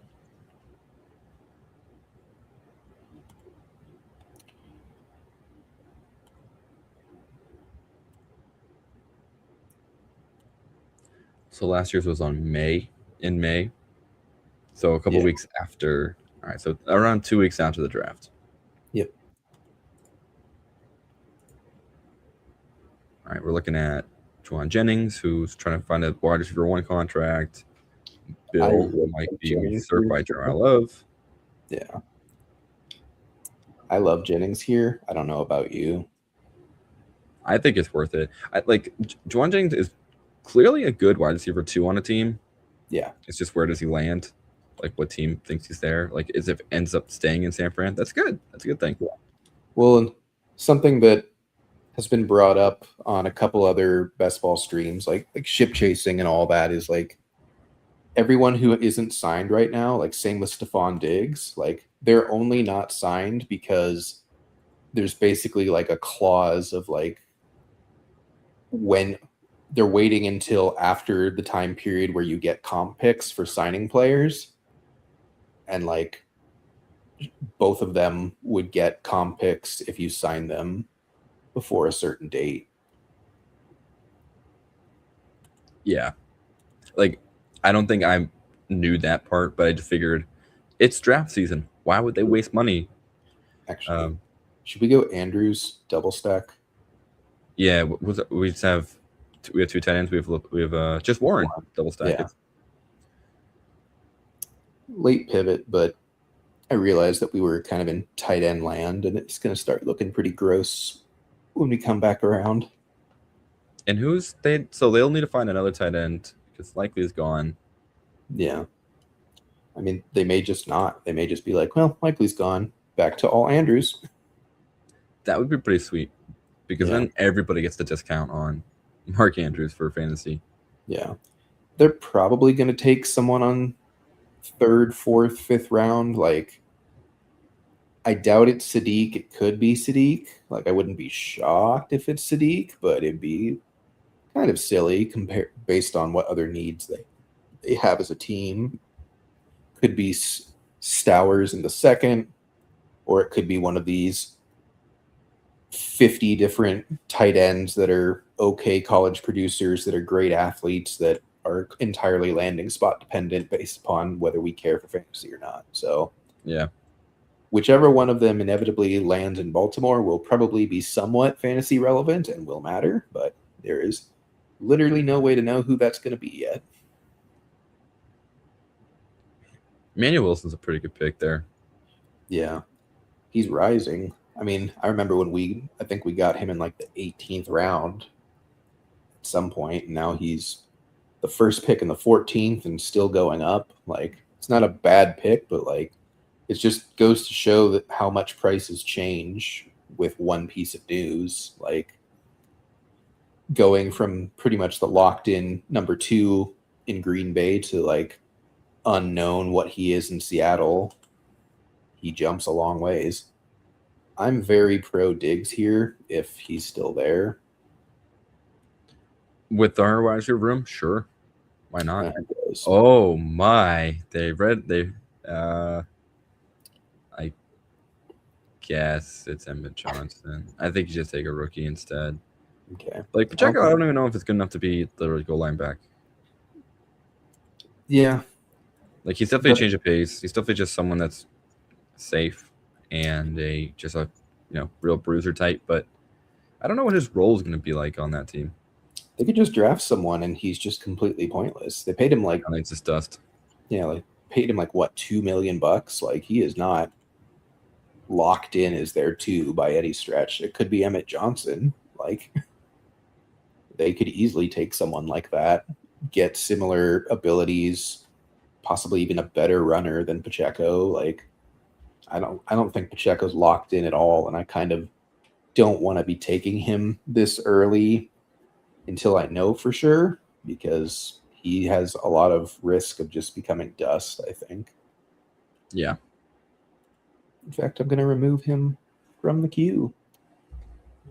This entire range is horrifying. Spears and other Atlanta B-Rob. Wrong, Brian Robinson. Yeah, like all the receivers are gross in this range. What? Come on, man. You got Tesla. He's gone. Yeah. No, he's there. Well, you got Tyreek Hill who might retire. Oh boy. If I'm being non-jokey, I think it ends up being just B-Rob. Okay. Because of our running back room being kind of shallow, which is such a bummer. Current Tyler Algier and future Tyler Algier. I guess it's past Tyler Algier and present Tyler Algier. Yeah. Get rid of Tesla. I don't think we take Stowers either. I love Stowers. I don't think this. I think we're sitting with 2. I don't know if we want 3. I think so. Like with Stowers not being a 20th round pick anymore, like it's a lot less fun to grab him at this point unless he starts falling. Like we're done at quarterback. I think we're done at tight end unless something really changes. I think it's just pure running back, wide receiver, rest of the way. Could be balanced, honestly could probably go running back heavy here and maybe only grab like 1 or 2 more receivers and then do like 3 more running backs. Yeah, I want to watch Tank Dell. I want to keep an eye on Mike Washington. I think he's long gone. Really? I thought I just saw his name. Maybe I'm crazy. You know what? Malik Washington. Yes. That got me good. All right. You ready for this price? The 1101 for Mike Washington. Okay. Yeah. Sure. Ran fast immediately. Big dude fast. Almost a top 10 round pick. We'll ignore the 5 fumbles. We're good. It's all good, guys. Geno Smith falling for whatever reason. I guess the Garrett Wilson drafter is bored.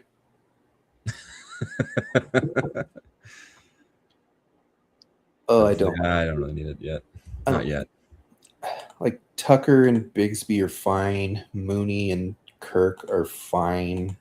Nick Singleton might be interesting only because we'll see where he lands in the draft. But because his foot should be healed by the time they get to training camp, I think he's an interesting click. Yeah. Elijah Surratt. Why do people hate Elijah Surratt so much? They just, any rookie who's not a guaranteed first round pick at this point, people are just kind of afraid of. I think we should go Singleton. I would go Singleton here just because it's more fun. I think the likelihood he ends up being something more than nothing. I don't know if that's a dumb sentence to say. Like it's pretty high. Yeah. Also, I hate Darnell Mooney. I hate you now. I don't know. That's pretty mean because he was hurt. But man, he should have been a lot better last year, and he just wasn't. Yeah. Could go both Penn State running backs. I'm going heavy running back because as soon as Katron Allen is off the board, it's nothing. There's just dust. So like, even though there are some interesting wide receiver clicks up here, like you just have to take running back and just be like, I'm going to take a couple late wide receivers. It's crazy to me that in the mock draft database right now, Katron Allen's like a good like 50 picks ahead of Nicholas. Sorry, flip it. Nicholas Singleton is ahead of Katron Allen. Yeah. Which Allen would you like? Braylon or Katron? I kind of like Braylon Allen, but go Katron. Yep. I'm gonna make it hard for you.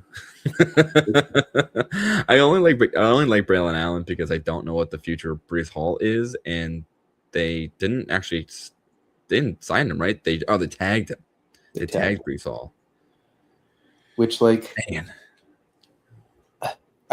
my thing is like they could still draft someone because they're just going to need to address the situation next year because they're almost certainly not going to actually sign him to a contract. And like Braylon Allen's is truly a jag. Like he's just a guy. He's just kind of large, and that's it. Yeah. Like he's done absolutely nothing with all opportunities he's gotten. Like he doesn't really produce at all, and it's the Jets. So touchdown equity is kind of non-existent. So exactly. Do you think we're done at running back, or do you want to grab an 8? I would lean towards we're done. Okay. We are right now we are in the 18th round. Yeah. So we have a 3-7-5-2. If someone pops up that we really like, then sure. Like, let's see here. Sure doesn't. No, come on. George Alani's right there. What do you mean? Oh boy. And our boy oh god. Yeah, but like we're looking at like 5th or 6th round rookie pick running backs at this point. Like, okay, so I think we're done here. Yeah, I think it's purely wide receiver, maybe a 3rd tight end, but I like Hollywood Brown here. Like, yeah, washed, but will be on the field, especially if AJ Brown is gone. Like, I think he's better than Jahan Dotson, right? Oh yeah, absolutely. Okay. I have no question about that. Well, Dotson's not even an Eagle anymore, I don't think. Oh God, where did he go? Yeah, he's a Atlanta, of course. That's the wide receiver 2 of the Falcons right there. Oh, what are we doing? He was on the board. Oh darn, that is actually very funny. I've never once thought about his name, and then I'm like, huh, he actually is probably the Falcons wide receiver 2 right now. Hopefully they change that. Not guaranteed. Oh, there goes Hurst. I would like a fun rookie, personally. Oh, there's Dotson. I'm still very pro Skylar Bell. I don't know if you have any thoughts on him yet. I think Skylar Bell's like legit. The concern just is against competition. Like the ACC is just not good. So like, yeah, how real is it? Like I didn't hate his QB either. I didn't hate Joe Fajano. I forget how to pronounce that name. But do you want to go Chris or Skylar? Man, let's go Skylar. Why not? Let's go Skylar. Like I really need to do more drafting so I get more Ted Hurst in my life. Yeah. I think he can be something really cool. Same. I think Bryce Lance can be too. Bryce Lance is interesting for sure. Like, yeah, I need to watch his actual tape. It just looks like slightly lesser version of Christian Watson. It really does, right. Which makes sense. Same school, same physical profile. Like, does he stay on the field? Pretty much, yeah. All right, sign me up. Yeah, but I think Chris Bell is just a better wide receiver. I know we love Torrey Horton in this house. Maybe we just don't pick him though. Shaheed going back is kind of a bummer. That's kind of my main issue is because I know we like Cooper Kupp, and Shaheed's still there. It makes the path a little harder. Yeah, I mean Jalen Knowles probably still a good pick. There's a chance that Tank Dell's just dust. We could stack up Keon. Jalen Tolbert with Malik Willis. Now we're talking. Is it Jalen Tolbert who's like 35 years old? No. No, who's the other guy on the Cowboys who's really fast? Kevontae He's like their Turpin punt returner. Kevontae Turpin. Thank you. Yeah. or Tutu Atwell to stack up with Malik Willis. I'm done with the Miami Dolphins. What happened? What absolute abomination of GMing occurred when they were picking up the wide receivers for their project quarterback? But they're not. I mean, Elikiah Minor is still here as well. Like, I don't think he's dust either. If he's actually here by our pick, I think that's the pick. Yeah, I think this would be my top 3.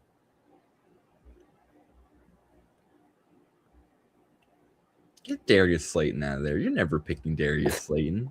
I might. They might not draft anyone. Oh my God. If the Giants don't, man. They still haven't.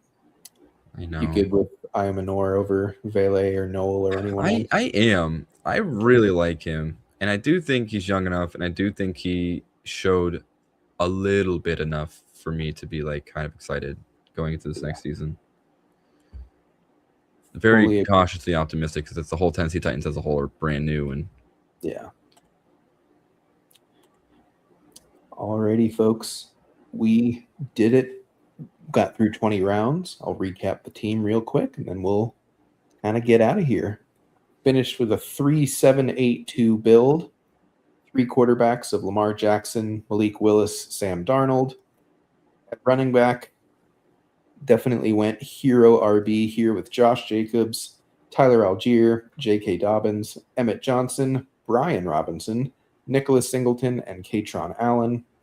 Wide receiver, a very fun start of the room with Jackson Smith and Jigba, Drake London, Zay Flowers, Parker Washington, Juwan Jennings, Hollywood Brown, Skylar Bell, and Alec Ayamanor. Then our 2 tight ends, Tyler Warren and Mark Andrews. What are your thoughts on that team? I love our start. I think the back half of this draft kind of shows a lot of the difficulty navigating the early running back pool. Yeah. And there's really not a lot you can like do to stop that. So like, and you can go back between all your picks, right? So like maybe Parker Washington, maybe we pick Jalen Warren instead. Like, do you think that's really what you wanted to do? No, like, I feel even at that pick, like it was just it was Warren or Tyler Algier. Yeah. Those are the only 2 that went. What are we supposed to do? Right? Nothing. So you're supposed to pick them earlier. Exactly. So I think the overall draft, I give this draft like a B+, A-. I think we did a pretty good job of balancing this. I think with how all these drafts go, it just boils down to your confidence level and all the rookies. Like, I'm kind of glad we didn't take any of the early rookies. Yeah. I think it made our team a lot more stable. Yep. It might lose some upside because we didn't get the value on like Mark Cooper Jr. or something, but like truly getting vets all the way down till when was our first rookie? Like 13th round, 14th round with Emmett Johnson, who might be a late day 2 pick. Yeah, yep. I'm happy with this. Like, this seems like a good roster and not one that I think you'll be like, oh man, check this out. But I think you still can. Honestly, the more I think about it, I'm like, actually, this seems pretty rad. The way I definitely agree. The way I kind of view it is you've got your 3 wide receiver starters pretty much every week, and then Parker and Jennings to kind of slip in there from time to time, and then 3 kind of like random spike week, random bye week shots later at wide receiver. At running back, your Jacobs should hit your lineup every week. Algier and Dobbins should be flip-flopping, seesawing, that sometimes both of them are going to hit your RB2 and your flex. And then your RB3 is just the conglomeration of these 4 guys. Like, you're hoping 1 to 2 of them hit. It's possible none of them hit. It's possible multiple of them hit, but you're hoping for at least one out of these 4 to just give you some usable weeks, some scores that help you win, help you advance, possibly even help you win in week 15, 16, and 17 when it all matters. You know, if Bijan goes down in week 2, then you've got a fantastic pick here in 15. You've got 3 rookie upside shots, whether they get good landing spots or not. Like, you're hoping for an injury probably with any of them anyways, unless one of them gets the Seahawks job. And yeah, tight end, it's just 2 solid tight ends every week. You have like the top option at Tyler Warren for his team, and you have like a double stack of Ravens with Andrews and Zay Flowers stacked with Lamar, and you're just hoping the Ravens are back to being the Ravens. And then a couple fill-in quarterbacks. So I think it's a strong construction, and like it's the back half of drafts right now are disgusting. Like, basically, let me look at this board right now. I can tell you exactly where it starts being gross. It's right after Dylan Sampson, right here. Every pick after that just feels like yuck. Like, there's so little upside for any of these guys. Like, you know, even someone, we used to be excited about Tajay Spears, but if they take Jeremiah Love, like, Spears is effectively just like useless. Like, Brian Robinson's not very good. Like, Isaiah Pacheco's not very good. You know, these are wide receiver 3, wide receiver 4s that are pure dart throws. You know, we're into like the tight end 24, 25 at this point. You have 1 starting quarterback left. It's just, everything's just gross. Like, it feels like years past, there was a lot better options late. You could get some fun rookies. You could get some like high draft capital guys that were just not going. Really, the only position you can do that is wide receiver, and they're still climbing boards. Like, there was definitely a time when you and I were drafting where you could get Chris Brazzell in the 20th, you could get Jeremy Bernard in the 20th, you could get Elijah Surratt in the 20th, and like all these guys are now up into the 14, 15, 16, and they're going to rise even more the instant they get draft capital. So it's not fun to draft in the back half. You're just pure dart throws, hoping and praying for a single week, to be honest. And that's just the beauty of the game, right? Yep. Just look, are my random lottery tickets better than yours? We'll see. Alrighty, folks. Well, that will do it for us tonight. We appreciate you joining in. Hope you liked that first round NFL mock draft. We are hoping to have some big things coming for you. We are definitely planning on streaming during the NFL draft. We'll be talking through the picks as they happen, might have some guests on, might do some other stuff. Not really sure yet, but we will definitely be live all 3 days, starting with the first round on that Thursday night. So keep an eye out for that. More to come from there. And again, before we sign off, if you haven't already and you want to sign up for Underdog, please use our promo code FN+. That's FNPLUS. When you play $5, you will get $75 in bonus funds to use at your discretion. Join us. You can draft teams like this, or if you think you can do better, you can draft against us. We will almost certainly be streaming in the few weeks leading up to the draft still, having some more of these conversations. So until then, have a great rest of your night, and we will see you guys later. Good night. Thanks for listening. Be sure to like and subscribe wherever you watch or listen to podcasts. We'll be back next week for more ways to win your league.